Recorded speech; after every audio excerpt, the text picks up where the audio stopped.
ऐसे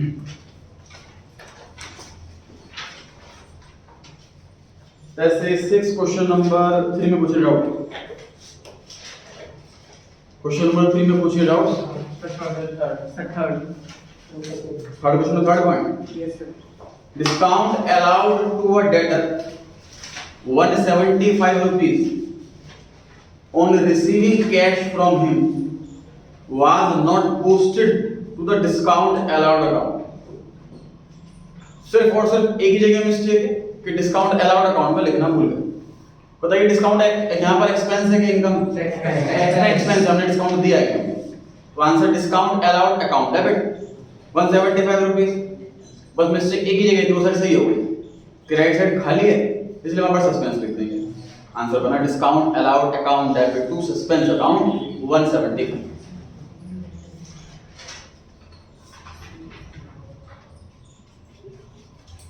और पूछिए थर्ड का first. Depreciation provided on machinery was not posted to depreciation account. Original entry कहां रिकॉर्ड की जाती है? जर्नल प्रॉपर में। पोस्टिंग कितनी बार? 2 बार। कौन कौन से अकाउंट में?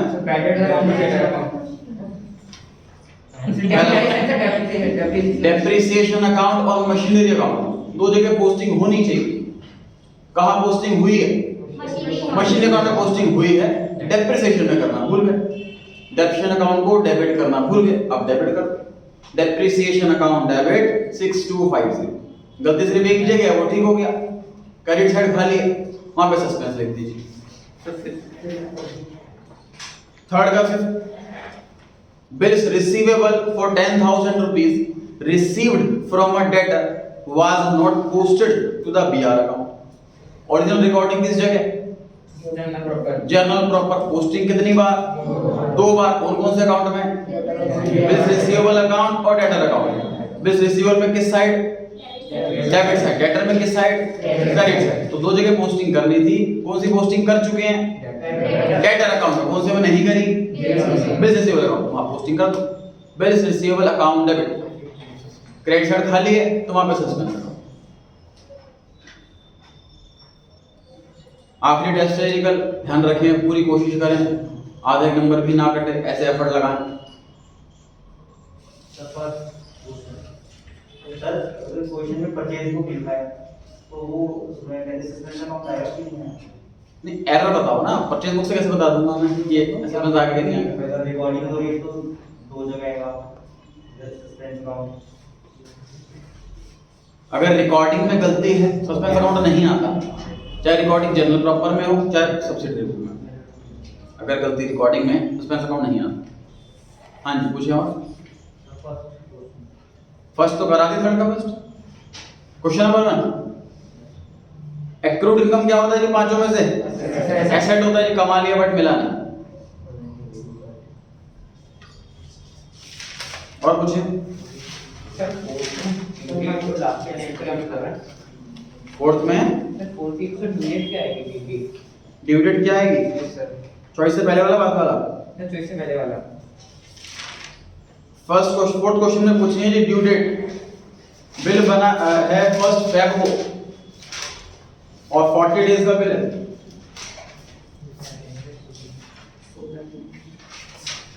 फोर्टी को क्या पढ़ना है हमने? 43 डेज पढ़ना है। 2019 लीप ईयर है कि नहीं है? नहीं है। और फरवरी में 28 दिन,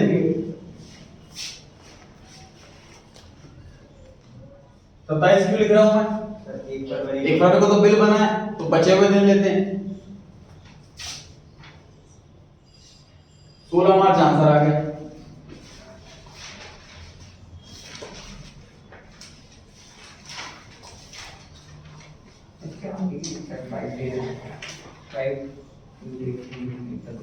वो लिखा हुआ है कि ड्यू डेट से 5 दिन पहले उसने बिल बैंक में भेज दिया कलेक्शन के लिए, 11 मार्च। 1 से 5 तक को डाउट? थर्ड का और वाला पार्ट थ्योरी है, जिसमें क्या करना है मेरे को बताइए। सेट्स बता दीजिए। 6% कैसे निकालेंगे? एक मिनट, थर्ड क्वेश्चन पूछ रहे हैं चॉइस वाले में, steps which should be taken care of while preparing. Railway बनाते टाइम किन चीजों का ध्यान रखना है कि सभी अकाउंट का बैलेंस लिखना है, सिर्फ बैलेंस बीडी लिखना है, उन अकाउंट का बैलेंस नहीं लिखना है जिनका बैलेंस जीरो हो गया है, सीक्वेंस मैटर नहीं करता, फॉर्मेट का ध्यान रखना है, इस पर्टिकुलर डेट पर ही बनेगा, सारे बैलेंस उसी डेट के लेने हैं। ये तो मतलब मैंने आपको वर्बली बता दिया, बाकी फॉर्मली आपके बुक में मिल जाएगा क्वेश्चन बहुत इजीली। हाँ, लास्ट में क्या पूछ रहे हैं आप? सर 6% कैसे निकालें? फिफ्थ क्वेश्चन, फोर्थ का और वाला डॉट बताएं इसमें, 6% कैसे निकालेंगे?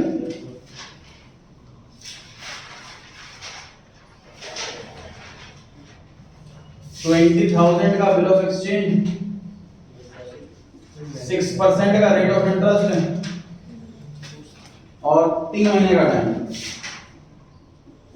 ऐसे निकालें। क्वेश्चन में मेंशन है कि जो थर्ड बिल है वो 3 महीने का।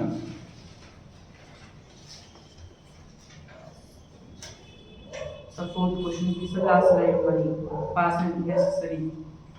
फोर्थ क्वेश्चन में चॉइस से पहले वाला है ना, yes sir. Pass necessary entry in the books of Adio and Gate and prepare Adio account in the books of Gate and Gate account in the books of audio.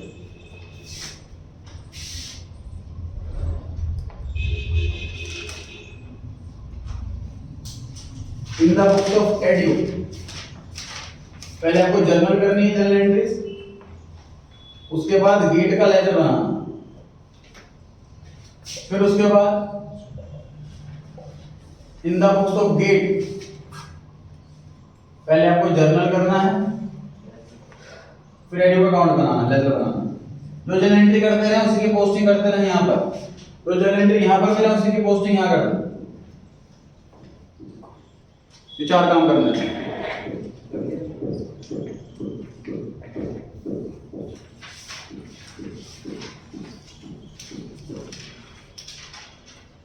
Ninth वाला में doubt,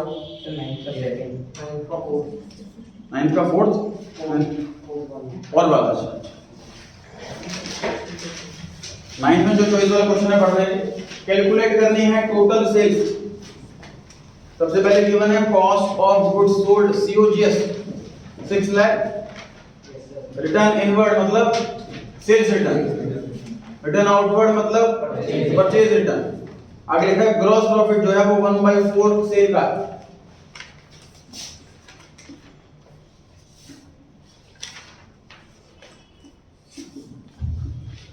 जो cost per हो एक बढ़ा तो cell पे पहुंच जाते हैं।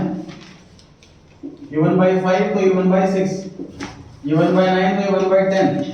अब क्वेश्चन कह रहा है 1/4 ऑन सेल है, यहाँ पे 1/4 है तो यहाँ कितना हुआ?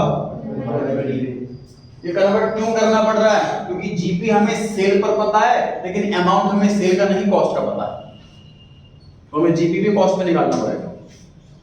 कॉस्ट है 6 लाख,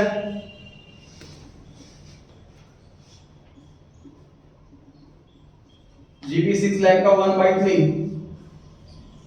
2 लाख, तो सेल कितनी आ गई?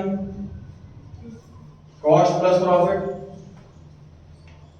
कॉस्ट प्लस प्रॉफिट, ये आ गई सेल। सॉल्व करने के बाद जो आती है नेट सेल होती है। क्वेश्चन में पूछिए टोटल सेल बताइए, टोटल सेल जब ऐसे बोलता हूं कि नेट सेल कैसे निकालते हैं, टोटल सेल में से सेल रिटर्न माइनस कर देते हैं तो नेट सेल्स आती है। नेट सेल हमने अभी भी सॉल्व करके निकाला है 8 लाख। सेल्स रिटर्न क्वेश्चन में गिवन है 20,000, तो इसकी हेल्प से टोटल सेल्स आ जाएगी 8,20,000।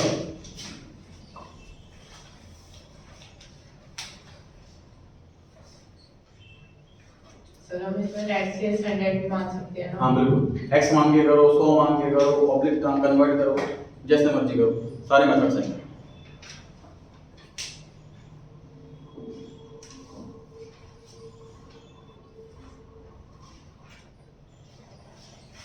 टेस्ट का टाइम 10 बजे है, ध्यान रखें, 1 बजे नहीं है, 10 बजे है इस बार।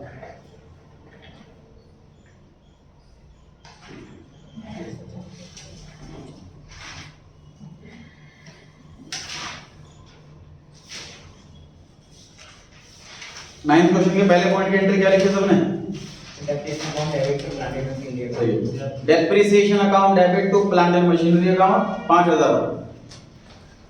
Second point, prepaid insurance account debit to insurance.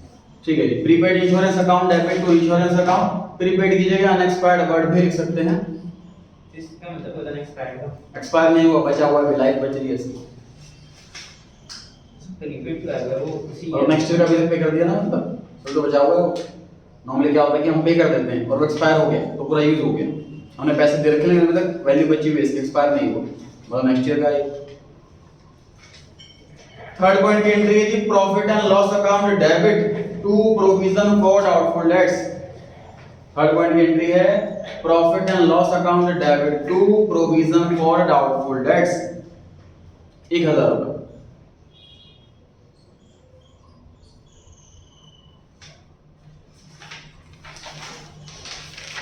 Tenth question पर डाउट पूछे जी।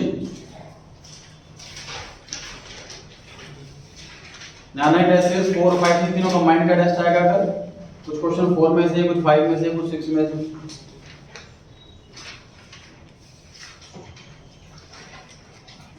जब भी आपका स्कूल में एग्जाम हो, फाइनल एग्जाम, जितनी आपकी टेस्ट सीरीज हुई है वो सारी निकालना आंसर शीट्स कि कौन कौन से क्वेश्चन में आपके मार्क्स कटे थे, कौन कौन से क्वेश्चन आपसे गलत हुआ था या नहीं हुआ था। अपनी मिस्टेक्स को जरूर रिवाइज करें।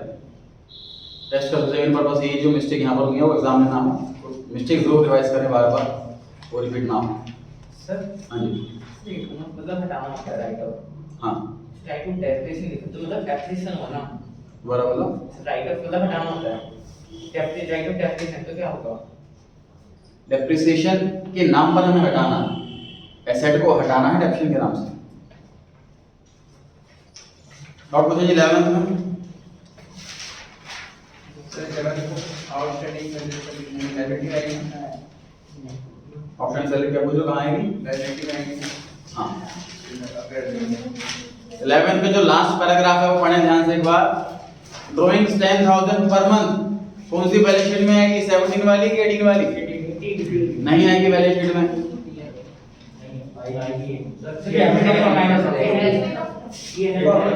क्लोजिंग कैपिटल में ऐड करना है उसको स्टेटमेंट ऑफ P&L में,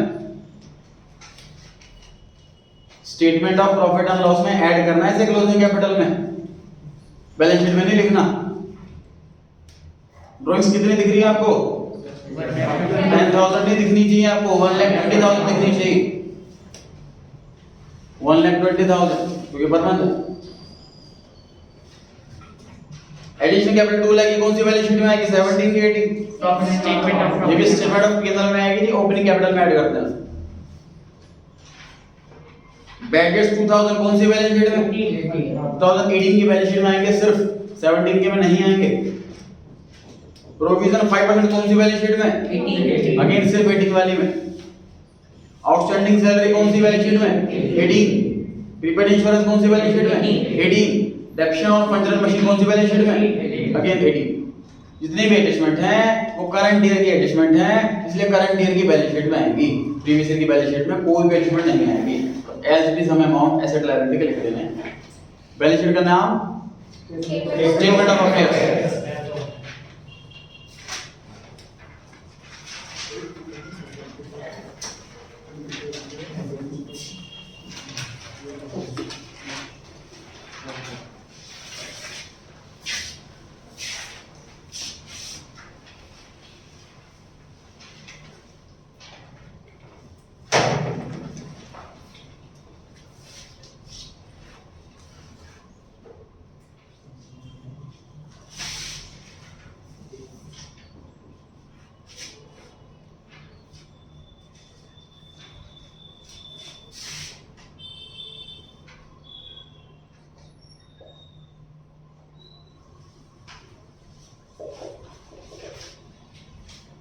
कैसे करेंगे बताइए?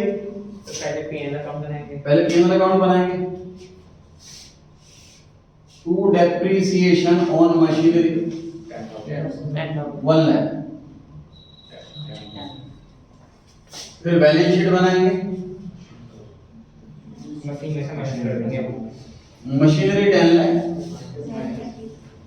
Less depreciation 1 lakh, outer column में 9 लाख। ठीक है जी।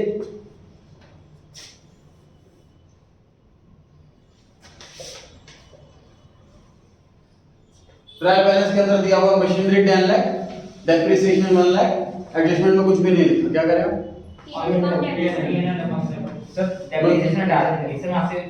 डेप्रिसिएशन ट्रायल बैलेंस के अंदर आया हुआ डेप्रिसिएशन, तो ये पक्की बात है कि ये एक ही जगह आएगा। अब क्वेश्चन इसके पीएनएल में आएगी, बैलेंस शीट में? पीएनएल में आएगा, बिल्कुल करेक्ट है। तो बैलेंस शीट में क्या चेंज करूं?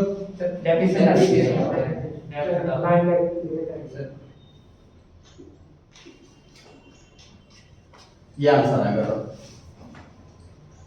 जो आइटम एडजस्टमेंट में होती है जनरली, वो अगर खुद के ट्रायल बैलेंस के अंदर बैठ जाए तो कंफ्यूजन हो जाती है क्रिएट। कई बच्चे तो दो बार ही लिखाते हैं उसको, तो हमें समझ नहीं आ रहा कहां छोड़े, दोनों जगह लिखा हो, एक्स्ट्रा लिख के आ रहा है, कुछ मार्क्स कर देंगे उसको। आपने खुद से ये पूछना है कि वो पांचों में से क्या है। एसेट लायबिलिटी आंसर आ रहा है तो बैलेंस शीट में लिखना, इनकम एक्सपेंस आंसर आ रहा है तो पीएनएल में लिखना, trading PNL. डेप्शन is an expense, इसलिए पीएनएल में आएगा, बैलेंस शीट में नहीं। ध्यान रहेगी ये बात। कंप्लीट कर दूंगा अभी, उसके बाद बताऊंगा।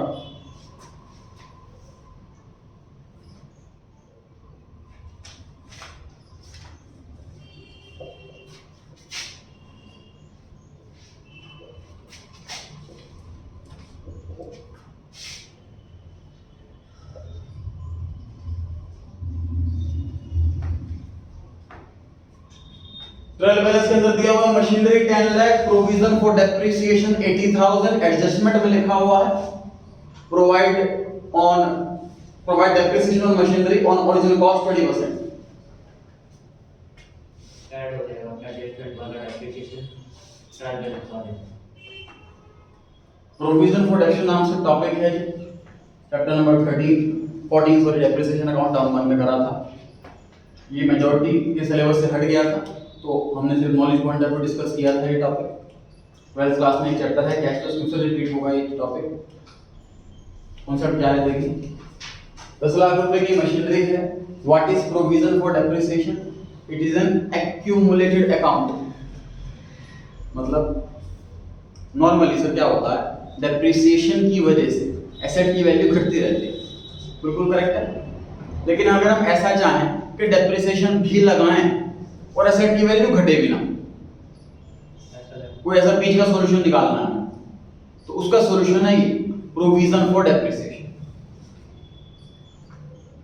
आई रिपीट, डेप्रिसिएशन लगे हर साल, एवरी ईयर डेप्रिसिएशन लगे, लेकिन एसेट की value as it is intact रहे, कॉस्ट पर ही दिखे।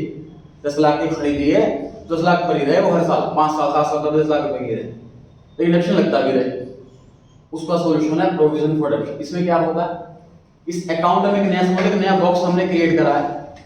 मान लीजिए कि ये वाला बॉक्स है मशीनरी का, डेप्रिसिएशन के नाम पर हम इसमें से पैसा निकालते रहते हैं, तो मशीनरी का बैलेंस कम होता रहता है, एक दिन जीरो हो जाता है।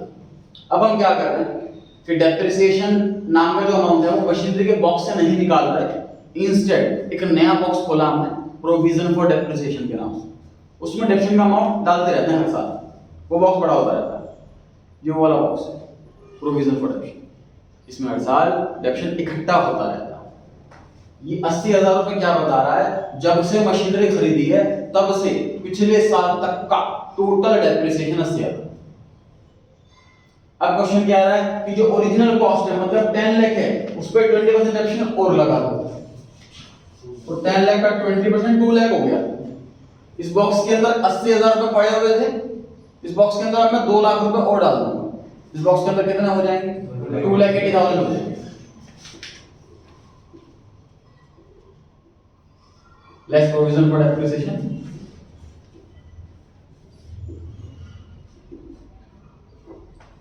ये आंसर आएगा। बात करते हैं सर ट्रायल बैलेंस के आइटम एक बार आते हैं, इसमें 2 बार आती है, वो वाला प्रूव करना है। 10 लाख एक बार लिखा था, 10 लाख एक बार ही आया।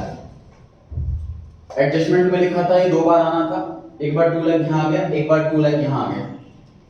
80,000 ट्रायल बैलेंस के अंदर एक ही बार आया, मतलब यहाँ पर पुराना और नया इकट्ठा हो गया। अब नेक्स्ट ईयर मानो डेप्रिसिएशन में लगाया 1 लाख, तो नेक्स्ट ईयर 380 हो जाएगा, मतलब इसमें इकट्ठा होता रहेगा, ये वाला अमाउंट बड़ा होता रहेगा, ये इंटैक्ट रहेगा ऐसे जैसे, ये बड़ा होता रहेगा, जिस 10 लाख रुपए बन जाएगा, मशीन जीरो हो जाएगी, उसमें कम कर देंगे। तो मशीन का बैलेंस जीरो ऐसे नहीं कर रहे हम कि मशीनरी में घटा दो, हम इसको बढ़ा करके फिर जीरो करेंगे। एक नया कॉन्सेप्ट है, मतलब अलग कॉन्सेप्ट है फ्रैक्शन लगाने का, कम यूज किया जाता है, इसलिए क्वेश्चंस कम हैं। डन जी, ये डाउट था स्टूडेंट का। आप बताते हैं जैसे 6 पर जी जो 13 क्वेश्चन है वो फर्स्ट 13 क्वेश्चन कौन सा पॉइंट पढ़ेंगे? 13th क्वेश्चन का फर्स्ट पॉइंट है 6 में जी। अभी हम 13th क्वेश्चन का फर्स्ट पॉइंट,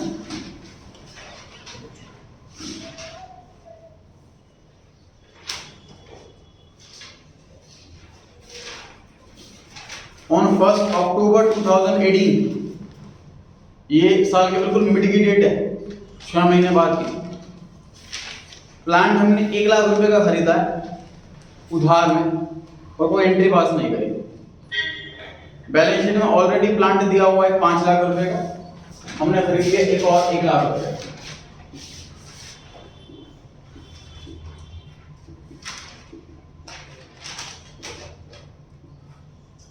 इसे परचेज या फिर एडिशन के नाम से लिख सकते हैं। न्यू प्लांट नहीं लिख सकते? लिख सकते हैं न्यू प्लांट।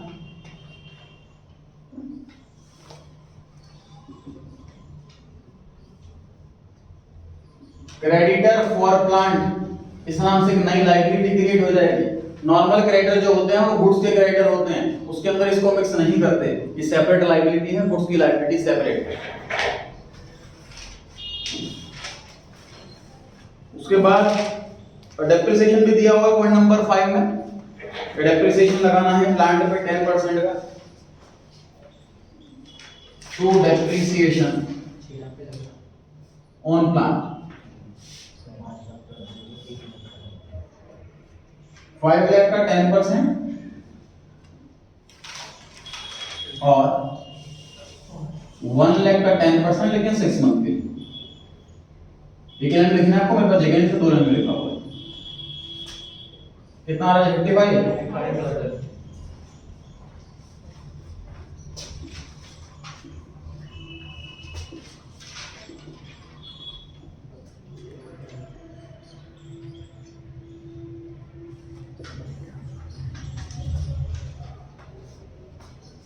फंड नॉर्मल है। उसके अलावा ट्रायल बैलेंस क्रेडिट साइड में लिखा हुआ है कि sales tax collected it is a liability, balance sheet में लिखना लायबिलिटी में। सबसे लास्ट में लिखा हुआ है कि आउटस्टैंडिंग वेज, आउटस्टैंडिंग वेज का 2 काम किया जाता है सर, वेजेस में ऐड किया जाता है और बैलेंस शीट लायबिलिटी में लिखा जाता है। लेकिन ये ट्रायल बैलेंस के अंदर तो ये तो एक ही बार आना, कहां लिखते हैं लायबिलिटी साइड, क्योंकि 5 में से लायबिलिटी होता है। एसेट साइड में, सॉरी ट्रायल बैलेंस के डेबिट साइड में सबसे लास्ट आइटम इनकम टैक्स क्या करना है जिसके साथ? कैपिटल में से माइनस। एक्रूड इंटरेस्ट, एक्रूड से 2 काम किया जाता है, इंटरेस्ट के साथ ऐड किया जाता है और बैलेंस शीट एसेट में लिखा जाता है। लेकिन ये ट्रायल बैलेंस के अंदर है तो एक ही जगह लिखा जाएगा, कहां? Asset, balance sheet asset side, क्योंकि एसेट होता है। स्टॉक 31 मार्च 19, मतलब क्लोजिंग स्टॉक ट्रायल बैलेंस के अंदर दे रखा, एक ही बार लिखना, कहां? बैलेंस शीट एसेट, क्योंकि एसेट होता है। क्रेडिट नहीं आता, एक ही जगह तो आएगा ट्रायल बैलेंस के अंदर।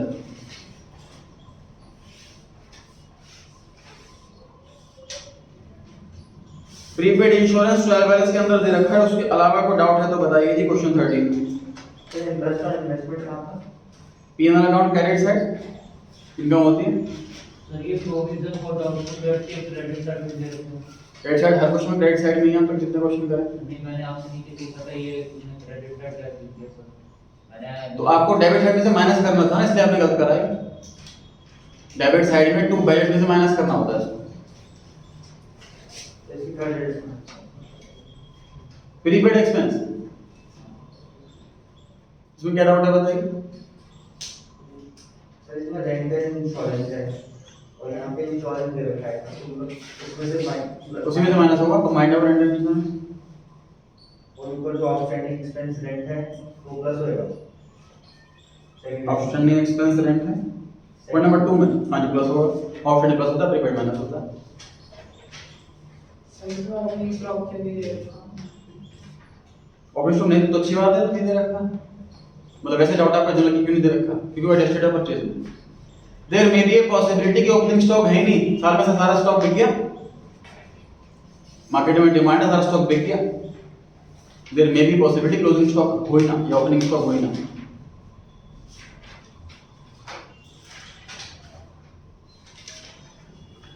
प्रीपेड इंश्योरेंस पर आते हैं, जो ट्रायल बैलेंस के अंदर दिया हुआ है और उसमें डेट ने गड़बड़ कर रखी है। अगर डेट नहीं दे रखी होती उसके अंदर तो क्या करते, बैलेंस शीट में लिख देते एसेट साइड। अब देखते हैं जी क्या करना।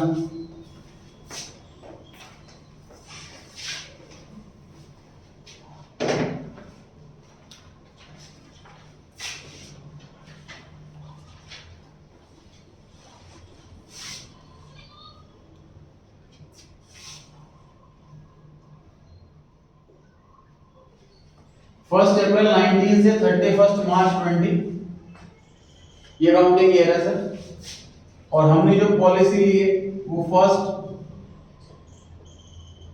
जुलाई 2019 इस डेट में हमने कोई इंश्योरेंस पॉलिसी ली है बिजनेस की एसेट्स को का रिस्क कवर करने के लिए। फायर इंश्योरेंस पॉलिसी हो सकती है, थेफ्ट पॉलिसी हो सकती है।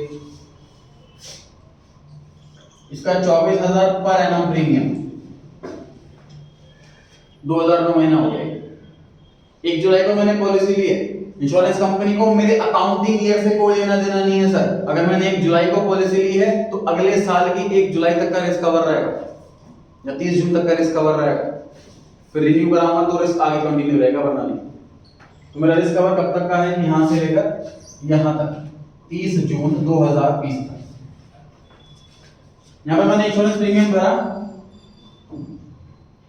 Insurance premium account debit to cash account 24,000। ये एंट्री जिस दिन मैंने प्रीमियम भरा 1 जुलाई 19। जब ईयर एंड आया यहां पर 31 मार्च 2020 तो मैंने देखा कि 24,000 मैंने पूरा भर दिया, पूरा एक्सपेंस मान लिया, लेकिन इसमें से 3 महीने का तो नेक्स्ट ईयर का। तो इस डेट पर हम एंट्री करते हैं, इसीलिए prepaid insurance account debit to insurance account 6,000 कहां से आया, 2000 का महीना है और नेक्स्ट ईयर का अप्रैल मई और जून 3 महीने का। तो मैंने एक्सपेंस डेबिट किया था, एक्सपेंस डिक्रीज कर इसलिए इंश्योरेंस प्रीमियम क्रेडिट कर दिया, एसेट इंक्रीज कर इसलिए एसेट डेबिट कर दिया। प्रीपेड इंश्योरेंस इस साल की बैलेंस शीट की एसेट साइड में आएगा, बिल्कुल करेक्ट है। अब मैं आ गया उससे अगले साल 31 मार्च 2021, यहां पर मैं ट्रेडिंग मैंने बैलेंस शीट बना रहा हूं यहां पर। तो ये जो प्रीपेड है ये थोड़ी ना एसेट है, ये तो खर्च हो गया इस साल। जो प्रीपेड इंश्योरेंस एसेट है वो एसेट तो इस साल के लिए है ना, इस डेट में बोलेंगे हम कि तो एसेट है भाई, तो नेक्स्ट ईयर तक कवर करना, लेकिन ये साल थोड़ा सा ना एसेट है। तो ये ओपनिंग जो प्रीपेड इंश्योरेंस होता है वो हमारे लिए एक्सपेंस होता है। जो ओपनिंग प्रीपेड होता है, ओपनिंग मतलब जो लास्ट ईयर का एक्चुअली प्रीपेड वो हमारे एक्सपेंस होता है। तो आपको अगर ओपनिंग वाली डेट दिख जाए प्रीपेड इंश्योरेंस में तो इंश्योरेंस में उसको ऐड कर दीजिए पीएनएल अकाउंट। इस क्वेश्चन में प्रीपेड इंश्योरेंस दिया हुआ है 6250, तो उसको पीएनएल के डेबिट में जो लिखा हुआ है रेंट एंड इंश्योरेंस इसी में ऐड कर देंगे और कुछ नहीं करेंगे। मतलब आपको बैलेंस शीट में इसको नहीं लिखना है, इसको बैलेंस शीट में नहीं लिखना है, पीएनएल में रेंट एंड इंश्योरेंस में ऐड कर देना। नाम रहेगा जी। तो डेट का भी ध्यान रखना। डेट वाइज वैसे इतना डिफिकल्ट क्वेश्चन आता नहीं है, लेकिन लास्ट टेस्ट में मैंने इसलिए डाल दिया कि आइडिया आपको लगे कि भैया कोई एक्सट्रीम नहीं है इसकी, कितने भी क्वेश्चंस का लेवल बढ़ाया जा सकता है। सर ये प्रीपेड इंश्योरेंस जो उसमें एडिशनल तरीके का परचेसेस रैंक नहीं करेंगे, सिस्टम में करते हैं वो अलग है, इसको ये तो नॉर्मल है। तो पॉइंट नंबर 3 में प्रीपेड इंश्योरेंस तो नॉर्मल है कि आप इंश्योरेंस में से माइनस करो और बैलेंस शीट के सेट में लिखो, वो तो करना ही करना। तो ट्रायल बैलेंस के अंदर प्रीपेड इंश्योरेंस है, उसे आप ऐड करेंगे इंश्योरेंस के अंदर पीएनएल। मतलब पीएनएल में रेंट एंड इंश्योरेंस कुछ इस तरीके से आएगा, to rent and insurance 77500 plus prepaid 1 April 18 वाला 6250 माइनस प्रीपेड साल के एंड वाला 2500 और आउटस्टैंडिंग रेंट भी है इसमें 5000। फिर आउटर कॉलम में आएगा 3 चीज हो गई मतलब इसके अंदर। फाइनेंस करने के लिए। डाउट था हम्म। सर, अगर पेमेंट में अमाउंट देके परसेंटेज दे रखा होगा तो ऊपर वाले का परसेंटेज देते कि प्लस करके परसेंटेज मेकअप परसेंटेज में नहीं होगा। और पूछे टेस्ट में से जी मेरा 5 है। क्वेश्चन 5 में कैसे 5 है? 6 में से है किसी को डाउट? डाउट है किसी को टेस्ट 6 में? रिटर्न और एसएलजी 5000 उससे बैलेट ऐड होंगे। हाँ रेड में से माइनस करेंगे दोनों काम टेस्ट 5 में से पूछ लीजिए डाउट।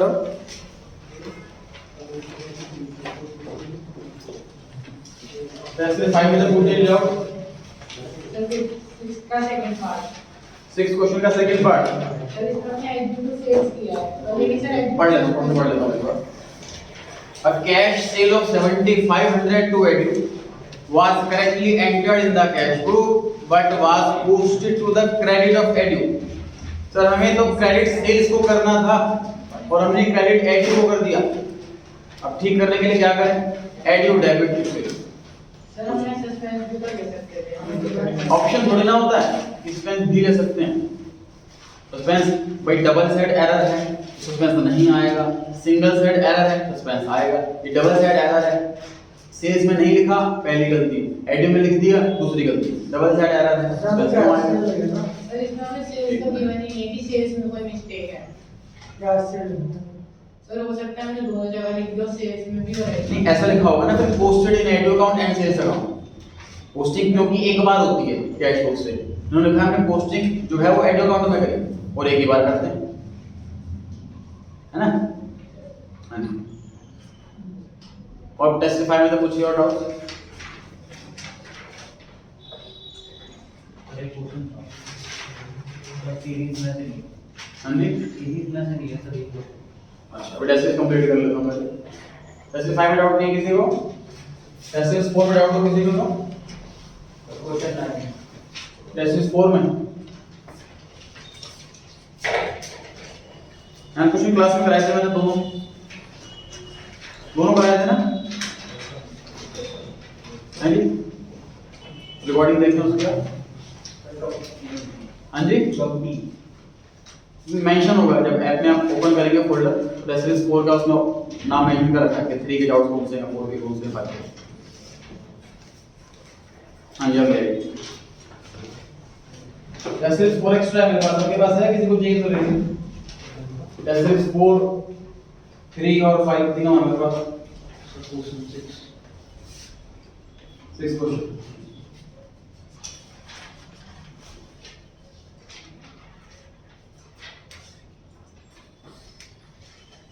डाउट चैप्टर 1 में से चैप्टर 1 हमारे टर्म 1 में टर्म 2 में नहीं आ रहा, तो वैसे क्वेश्चन इररिलेवेंट है इसलिए बता देता हूँ। क्वेश्चन में पूछा हुआ है कि हम अकाउंट्स जो बनाते हैं वो डॉक्यूमेंट्स चेक करके बनाते हैं, तो कौन सी क्वालिटी ये रिप्रेजेंट कर रहा है?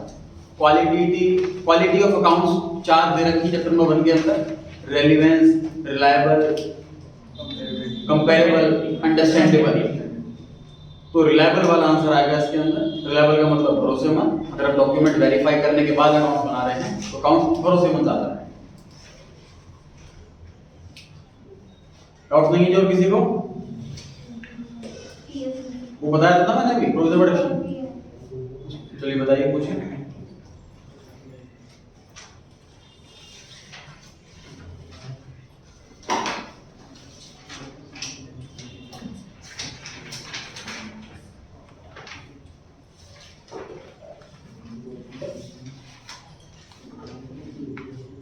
जो एंडोर्समेंट की जो कितना जो चेंज है सर डेट मेंशन नहीं कर रखी तो कैसे बराबर एंडोर्समेंट और बिल वाले जो होता है क्वेश्चन है आपने सर डेट मेंशन नहीं कर रखी, तो जिस दिन बिल मिला था उस दिन ट्रांसफर कर दिया सामान। सर एंट्री मतलब जो डेट का होगा उसको वर्ड से नहीं डेट दे रखी है, बाकी की तो डेट की पड़ेगी ना आपको। डेट कोई भी ना होता वर्ड से लिखना। और पॉइंट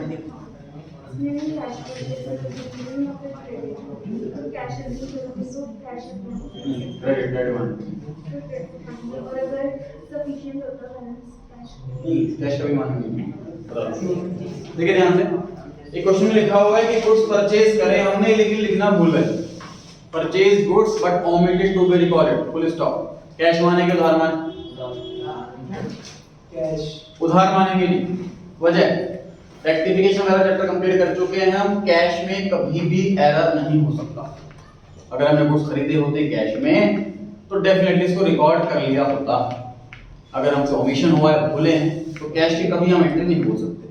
कैश डे बेस पे चेक होता है, इसीलिए भले इसमें नाम नहीं लिखा हुआ तब भी इसको उधार मानेंगे हम। नॉर्मली हमने याद कर रखा है कैपिटल जनरल से कि नाम लिखा हो तो उधार, नाम ना लिखा हो तो कैश। रेक्टिफिकेशन में ये चीज थी कि कैश में कभी एरर नहीं होगा। एरर है तो कंप्लीट उधार ही होगा पक्का। और हाँ जी, परचेज में जोड़ दो, एंट्री जोड़ दो। पहले हम लोग एंट्री क्वेश्चन तो परचेज को बैठा। नेक्स्ट